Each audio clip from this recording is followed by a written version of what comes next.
안녕하세요. 경제 읽어주는 남자 김호석입니다. 반갑습니다. OECD가 본 미래, OECD 경제전망 보고서를 들여다보니까 세계 경제의 회복세가 진전되기는 하나 그 회복세가 좀 더디고 저성장의 흐름을 면치 못할 것 같다라는 흐름인데, 그런데 유독 미국만 성장한다, 미국만 고성장을 영위하게 된다. 그 이유는 무엇일까? 여러분 많이 궁금하실 겁니다. 그래서 약 한 200페이지에 가까운 이 보고서의 내용을 기본으로 해서 여러분께 중요한 요점들을 정리해서 전달해 드려볼까 합니다. 이 보고서가 홈페이지에 게재되어 있는데, 그 홈페이지에 마치 썸네일처럼 실려 있는 그림이 바로 이겁니다. Unfolding Recovery라는 제목이 붙었습니다. 그러니까 회복은 회복인데 Unfolding이다. 그래서 folding이라는 단어는 여러분 많이 들어보셨지만 그 folding door 뭐 이런 거죠. 이게 접었다 폈다 한다. Unfolding이라는 것은 접혀 있던 날개가 펼쳐진다. 이 그림처럼 어쩌면 애벌레에서 점차 날개가 달리고 날개를 펼치고 날기 시작한다. 그러니까 어쩌면 회복세가 매우 더뎠는데 이제 점차 회복세가 나타나는 듯한 기분이다 라고 표현을 하고 있습니다. 정말 그런 것인지 한번 지금부터 본격적으로 들어가 볼 텐데요. 보시는 것처럼 OECD 경제전망 보고서의 기초에서 여러분께 중요한 요점들을 전달해 드려 보도록 하겠습니다. OECD의 세계 경제 전망은 기본적으로 2024년 세계 경제는 3.1% 성장에 못 미치는데, 그래도 2025년에는 3.2%로 올해보다는 내년이 좀 나아 보인다.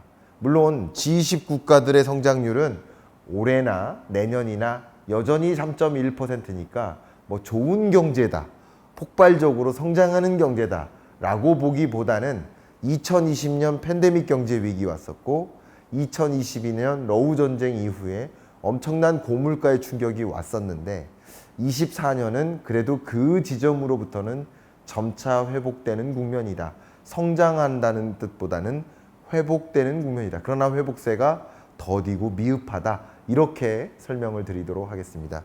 OECD가 정리한 그 문구를 여러분께 소개를 해드리고자 하는데, 이렇게 노란색에 들어가 있는 이 문구는 제가 임의적으로 이 숫자를 해석하기를 피하고 OECD의 표현에 기초해서 전달해 드려볼까 하는 의지로 이렇게 문구들을 좀 정리해 봤습니다. 세계 경제 여러 경제 활동의 모습이 나름 resilient, 그러니까 회복력 있는, 지금까지는 다소 의외의 회복세가 좀 나타나고 있다라는 표현까지 제시를 했습니다. OECD 경제전망 보고서에 담겨 있는 주요 근거들 보면 PMI 지수, 제조업 구매자 관리 지수죠. 그러니까 제조업체들의 구매팀이 있습니다. 그럼 구매팀의 구매 담당자가 이만큼 소재, 부품, 장비를 더 사야 돼요. 사야 돼요, 말아야 돼요를 물어보는 거죠. 물어봐서 50을 상회하면 앞으로 지난달보다는 더 사야 돼요. 또 다음 달 또 물어보는데 그 전월보다는 더 많이 사야 돼요. 이렇게 한다면 50을 상해서 올라가는 것이 되겠고, 아니다, 전월보다 좀 줄여야 돼요. 더 줄여야 돼. 이렇게 되면 50을 밑돌게 될 텐데, 제조업과 서비스업 모두 다 24년 상반기 들어서 충분한 아까 말씀드렸던 surprisingly, 여기 보시죠?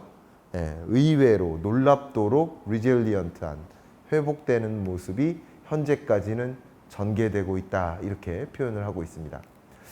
역시 세계 교역 부문도 확인을 해야 되는데요.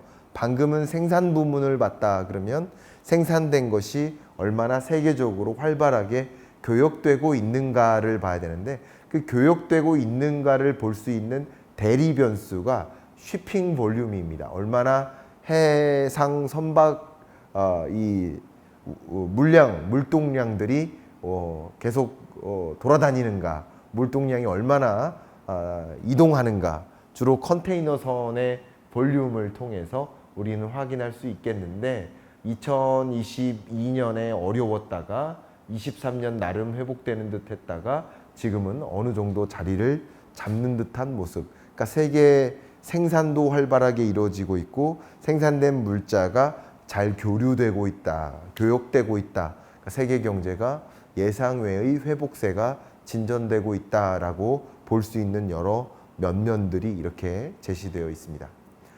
두 번째로 OECD가 강조한 세계 경제가 나름 점진적인 회복세라고 판단하는 주된 근거 두 번째가 인플레이션 압력이 둔화되고 있다. 물건의 가격이 떨어지는 게 아닙니다. 물건 가격의 상승률이 둔화되는 것입니다. 물건 가격의 상승률이 둔화되는 것이지 상승률이 마이너스를 찍는 것이 아니기 때문에 여러분이 구매하시는 물건 가격이 떨어질 일은 전혀 없습니다. 물건 가격은 계속 올라도 물건 가격의 상승세가 이제 점차 둔화된다. 이렇게 보시면 좋겠는데 물건 가격 상승률, 소비자 물가 상승률을 보면 OECD 국가들의 평균치도 점차 디스인플레이션, 정점을 찍고 상승세가 둔화되다가 24, 25년에도 하향 안정화될 것이다.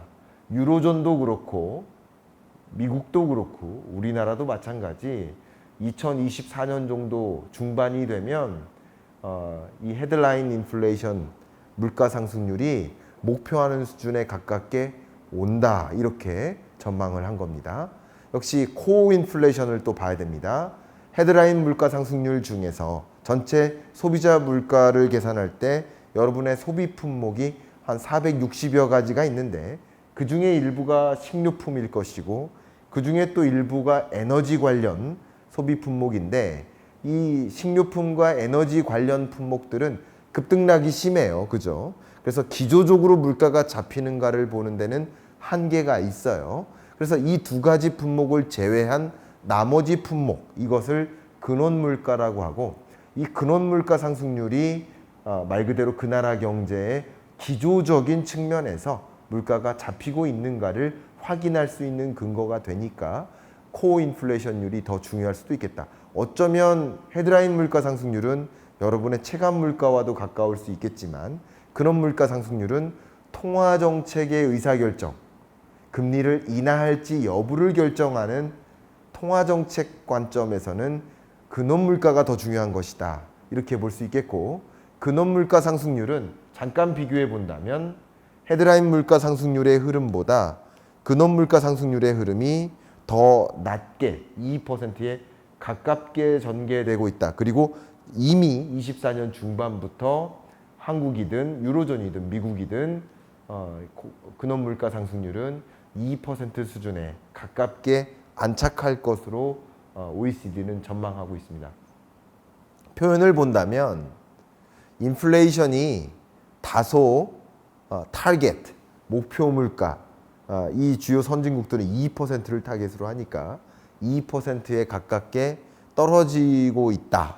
그러나 아직도 some pressures, 아직도 고물가의 압력은 persist, 존재한다, 유지되고 있다라고 표현하고 있습니다. 아직도 2%대를 상회하는 고물가가 유지되고 있어요. 그러나 어쨌든 그 고물가의 압력은 조금씩 압력이 둔화된다. 압력이 남아있지만 그것을 소위 디스인플레이션이라고 표현하죠. 여전히 고물가이지만 그 물가 상승률이 정점을 찍고 안정화되고 있다. 이런 흐름이니까 OECD는 인플레이션 압력의 둔화를 굉장히 중요한 긍정적인 경제 회복의 근거로서 실마리로서 생각을 하고 있는 입장입니다. 그렇게 인플레이션 압력이 둔화되는 것이 경제적으로 긍정적인 이유, 가장 중요한 이유는 바로 물가 잡기 위해서 금리 인상했던 세계 주요국들의 행보가 이제 물가가 목표하는 수준에 부합하게 되면 금리를 인하하는 통화정책 기조를 긴축해서 완화로 점차 전환해 나갈 수 있는 흐름이 나타나는 것이 되기 때문에 금리를 높였다가 이제 낮은 금리로 점차 전환, 그러니까 완전히 낮은 금리로 갈 거라는 것은 아니에요. 아무래도 중립금리 자체가 높게 유지될 겁니다. 우리나라도 2020년, 21년 제로 금리를 도입했다가 기준금리를 3.5%까지 끌어올렸죠.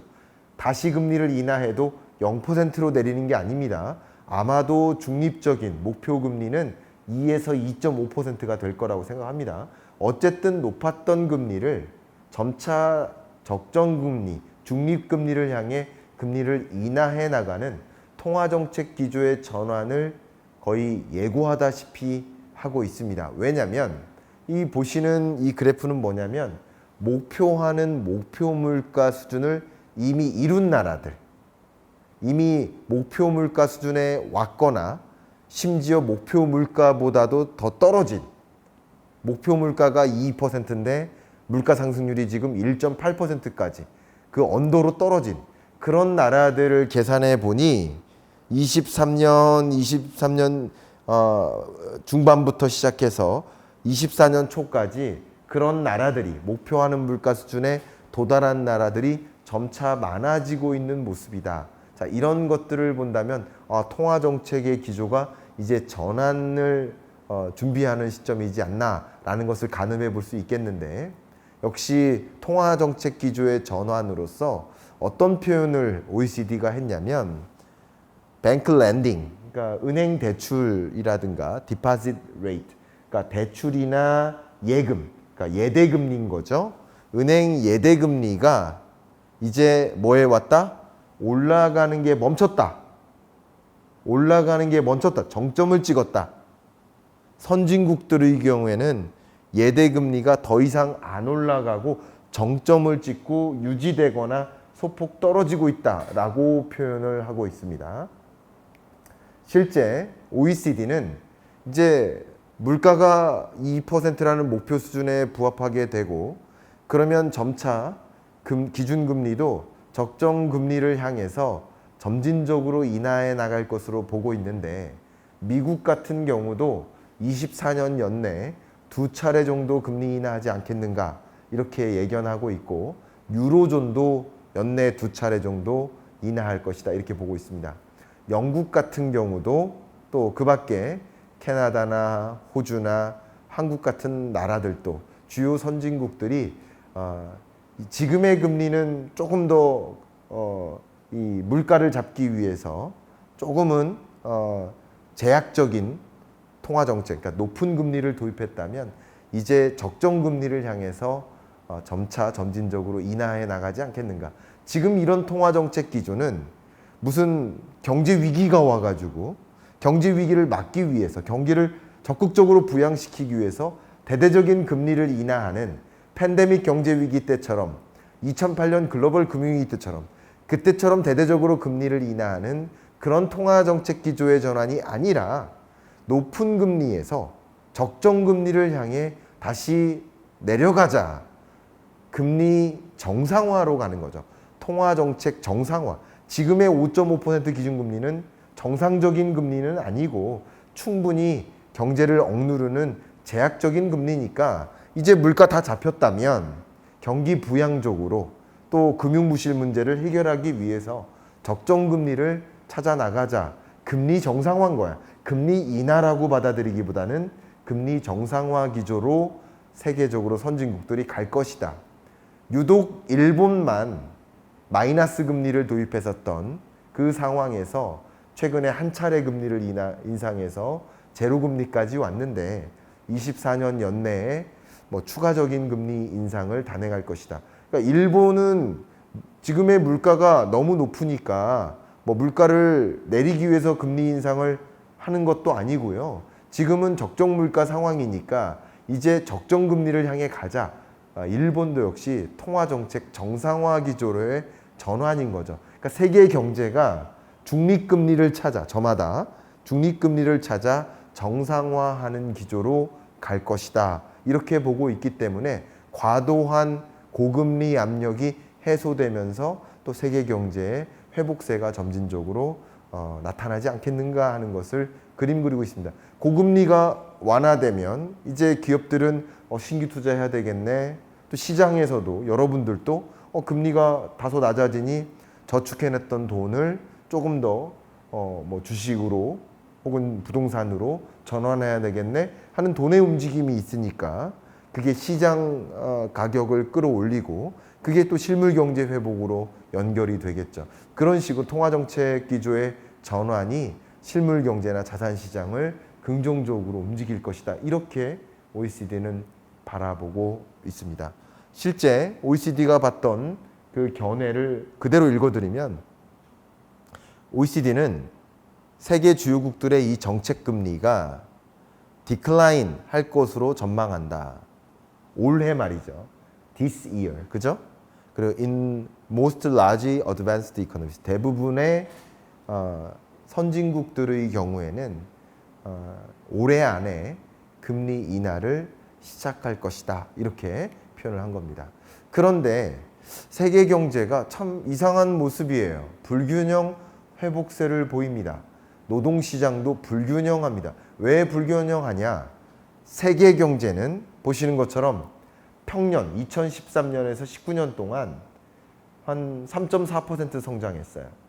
근데 23년, 24년, 25년 3.1, 3.2% 성장에 머무릅니다. 회복은 회복이라고 하는데 뚜렷한 회복이나 강한 성장세까지는 아니에요. 평년 성장률 3.4%를 밑도는 성장률이에요. G20 국가를 봐도 OECD 국가를 봐도 2013년에서 19년 동안의 평년 성장률을 못 미치는 국면입니다. 그런데 미국의 경우에는 2013에서 19년 동안 평년 성장률이 2.5%라고 한다면 23년, 24년 연거퍼서 2.5%를 이상으로 상회하는 2.5, 2.6%를 아직까지 유지해 나간다. 굉장히 강한 미국 경제의 성장세가 나타나고 있다. 제가 IMF 경제 전망 보고서나 IMF의 월드 이코노믹 아웃룩 그 로 데이터가 있거든요. 그걸 분석해 보면 2029년까지도 세계 경제는 저성장 고착화되는데 미국 경제만 나홀로 강한 성장세를 유지하는 모습으로 전망을 합니다. 이게 불균형 회복세인 거죠. 미국만 나홀로 강하다라는 거죠. 그러니까 세계 경제가 뚜렷하게 회복되기보다는 미국만 나홀로 강한 이유는 무엇일까? 미국의 노동시장만 강한 이유는 무엇일까? 실제 말이죠. 세계 주요국 중에서 아웃풋이 줄어드는, 그러니까 GDP 증가율이 보시는 것처럼 분기 대비 성장률로 보나 2분기 연속 성장률이 주춤해지는, 그건 주황색이죠. 이런 나라들을 보면 더 많아져요. 그러니까 23년 하반기, 24년으로 올수록 세계 경제가 회복된다고 하는데 분기별로 성장세가 오히려 더 줄어들거나 아니면 2분기 연속 성장세가 주춤해지는 그런 나라들이 많아지는 경향성이 있습니다. 주황색을 특별히 더 강조해서 말씀드리겠습니다. 그런 경향성을 보면 세계적으로 회복된다기보다는 미국 경제가 강한 모습이고 미국을 제외한 나머지 경제는 좀 주춤하다, 이렇게 해석해 볼 수 있겠죠. 불균형한 회복세인 거예요. 이 불균형한 회복세의 배경 중에 하나겠지만 불균형한 노동시장도 나타납니다.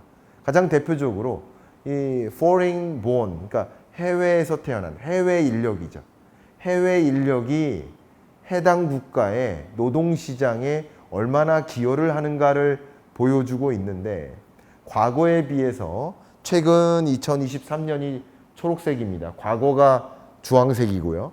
과거에 비해서 이런 주요 선진국들이 많은 해외 인력이 집중적으로 유입되고 있음을 보여줍니다. 포르투갈, 이스라엘, 캐나다, 스페인, 미국, 이런 주요 선진국들의 이미그레이션이 강하게 전개되고 있다. 그게 노동시장을 또 강하게 부스트업하고 있다라고 보여주고 있고요. 실제 노동 공급 부족에 놓여 있는 나라들이 미국이나 유로존이나 캐나다 같은 이런 주요 선진국들이 노동 공급 부족이라는 그 고통을 겪지 않고 있다. 노동 공급 부족의 정도가 오히려 줄어들고 있다. 그러니까 해외 인력들이 적극적으로 유입되고 있는 국면에서 우리나라 같은 경우만 해더라도 지방 중소기업들은 인력난이 너무 심각하고 뭔가 추가적인 생산을 하고 싶어도 못하고 있는 국면에 이런 주요 선진국들은 노동시장이 매우 강한 모습, 이런 강한 모습이 전개되고 있는 그 배경, 바로 이미그레이션이 있겠다. 적극적으로 해외 인력을 유입시킨다든가 뭐 그런 여러 가지 적극적인 대응 전략도 역시 작용을 하고 있다. 이게 불균형 회복세를 만드는 것이다. 특히 미국이나 캐나다와 같은 북미 지역으로의 해외 인력들의 유입이 굉장히 강하게 전개되고 있다. 뭐 미국 바이든 행정부 같은 경우는 IRA라는 행정 법안을 가지고 또 세계의 공장을 자국에 유치시키기 위한 움직임까지 하고 있으니까 더 그런 해외 인력들의 유입이 강할 수 있겠죠. 기술 인재들의 유입이죠. 이런 것들이 미국 경제를 더욱 강하게 만드는 모습이지 않나 생각을 해볼 수 있을 것 같습니다. 자, OECD 경제전망보고에서 강조했었던 여러 가지 이야기 중에 한 가지를 더 강조한다면 AI driven economy라고 좀 표현해 보겠습니다. 세계 경제 성장률이 평년 한 3.4% 수준이에요. 근데 이 OECD 국가의 성장률은 한 3%가 채 안 되죠. 한 2.5% 수준입니다. 근데 OECD 회원국들의 ICT 산업의 성장률은 7.7%에 이릅니다. 이게 무엇을 의미합니까? 미국 경제도 마찬가지예요. 미국 경제의 성장률이 대략 앞에 말씀드렸던 것처럼 한 2.4%라고 본다면 미국의 ICT 산업의 성장률 같은 경우는 그걸 훨씬 초과해서 9.5%에 이릅니다. 이게 뭐죠? 한국 경제 성장률이 2%면 그것을 상회하는 산업들이 있고요. 그 한국 경제 성장률을 하회하는 성장률의 산업들이 있을 텐데 이런 상회하는 유망 산업들이 한국 경제를 리드하는 것이고 결국 우리의 산업 전략은 경제 성장률을 상회하는 유망 산업들을 더 많이 확보하고 전통 산업이나 사양 산업들을 유망 산업으로 산업 전환하는 그런 산업 전략이 꿰져야만 고성장세를 유지할 수 있겠다라는 의견을 드릴 수 있을 것 같아요. 그런데 ICT 산업은 산업의 성장률이 평년 성장률이 경제 성장률을 훨씬 웃돈이만큼 유망 산업인 거고 이 ICT 섹터의 일부가 AI, 인공지능 산업 아니겠습니까? 근데 잠깐 ICT 섹터에 대해서 OECD의 평가를 말씀드린다면 ICT 섹터의 그로스는 토탈 이코노미를 훨씬 아웃페이스한다. 세계 경제의 성장률을 훨씬 압도해서 ICT 산업이 성장하고 있다. OECD도 표현을 했고요. 심지어 이 ICT 산업의 일부라고 볼 수 있는 AI 섹터의 경우에는 이 문구를 그대로 여러분께 읽어드리도록 하겠습니다. 생산성이 극단적으로 저하된, 저성장 고착화된, 슬러기시한 세계 경제의 흐름 속에서 이런 정말 저성장 고착화된 세계 경제를 리바이브, 다시 재생시킬 수 있는 포텐셜을 가지고 있다라고까지 표현했습니다. 근데 그 AI가 코딩의 영역이라든가 일반적인 라이팅의 영역이라든가 혹은 그 밖에 여러 영역에 걸쳐서 확대 적용되고 그 정도가 굉장히 강한 퍼포먼스를 높일 수 있는 역량이 있기 때문에 AI를 누가 선도할 것인지 또 AI 경쟁력을 확보하기 위한 AI 반도체를 누가 확보할 것인지 또 AI 반도체와 AI 경쟁력을 갖춘 빅테크 기업들 뿐만 아니라 그것이 가동되기 위한 또 뭐 고대역폭 메모리 반도체라든가 그 밖에 이 AI 서비스를 제공하기 위한 밸류체인 전반을 누가 갖고 있는지에 따라서 경제의 성장 속도가 다를 수 있겠구나라는 것을 가늠할 수 있겠죠. 근데 그 AI 경쟁력을, AI 반도체 경쟁력을 다 누가 다 짊어지고 있습니까?